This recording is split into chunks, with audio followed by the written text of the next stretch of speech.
in deep sadness, because you know I've been trying to bear witness for over 53 years, telling the truth and trying to say something about the least of these. But I think we are witnessing America as a failed social experiment. And what I mean by that is that the history of black people for over 200 and some years in America has been looking at America's failure. Its capitalist economy could not generate and deliver in such a way that people could live lives of decency.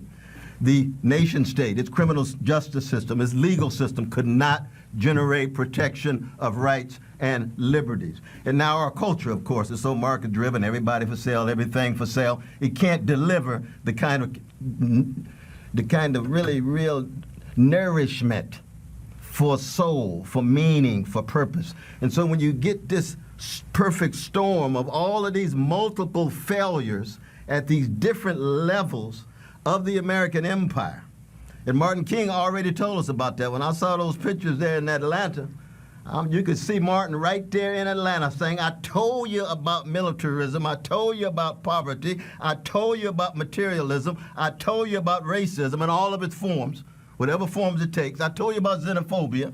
And what we've seen in America is now these chickens coming home to roost. You're reaping what you sow. And in this instant, you have Brother George, where it is so clear it is a lynching at the highest level. Nobody can deny it. And I thank God that we have people in the streets. Can you imagine this kind of lynching taking place? And people are indifferent. People don't care. People are callous. You have just a few people out there with signs. I recall the moments in which during the Reagan years, there was a few of us out there. In the 60s, you had masses out there. Now you've got a younger generation of all of these different colors and genders and sexual orientations saying, we won't take it any longer. But you know what's sad about it though, brother? At the deepest level? It looks as if the system cannot reform itself. We've tried black faces in high places. Too often our black politicians, professional class, middle class, become too accommodated to the capitalist economy, too accommodated to the militarized nation state, too accommodated to the market-driven culture tied with celebrity status, power, fame, all of that superficial stuff that means so much to so many fellow citizens. And what happens? What happens is we got a neo-fascist gangster in the White House who really doesn't care for the most part. You got a neoliberal wing of the Democratic Party that is now in the driver's seat with the collapse of Brother Bernie, and they don't really know what to do because all they want is show more black faces, show more black faces. But oftentimes these black faces are losing legitimacy too, because the Black Lives Matter movement emerged under a black president, black attorney general, and black Homeland Security, and they couldn't deliver, you see? So that when you talk about the masses of black people, the precious poor and working class black people, poor and working class brown, red, yellow, whatever color, they're the ones who are left out and they feel so thoroughly powerless, helpless, hopeless, then you get rebellion. And we've reached the point now, it's a choice between nonviolent revolution. And by revolution, what I mean is the democratic sharing of power, resources, wealth, and respect. If we don't get that kind of sharing, you're going to get more violent explosions. Now, the sad thing is, in this neo-fascist moment in the White House, you got some neo-fascist brothers and sisters out there who are already armed. They show up there at the U.S. Capitol, and they don't get arrested. They don't get put down. Well, that's the president. That's the extraordinary thing. You see what I mean?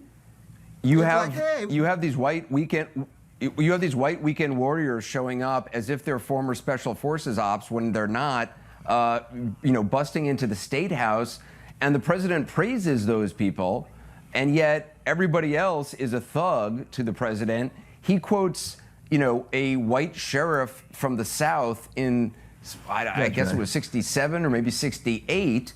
I mean, if you wrote that in a movie, people would say there's no way the president of the United States would quote a Southern sheriff on the night that a great city in this country is seeing, people in the streets. I mean, that's exactly right. But keep in mind, though, brother, also, I guess he is being true to himself. He's being true to himself. He's saying what he really feels in his soul. You see what I mean? But see, we have to recognize too, because I know, like Tupac Shakur, I got some thug in me. I know I've got some gangs in me, and as a Christian, I got to fight it every day.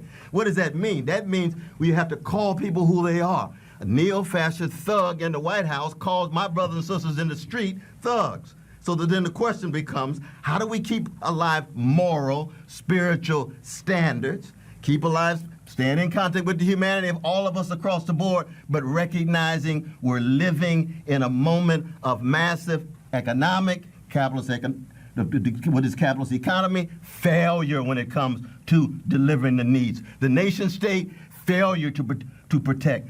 Critical criminal justice system, failure to be fair, you see. And the only response we have is Samuel Beckett, my brother. Try again, fail better. Try again, fail better. Because white supremacy is going to be around for a long time. Don't get surprised if this happens again. Try again. You know the great moment in. Try again, fail better. That's the blues line of our Irish brother.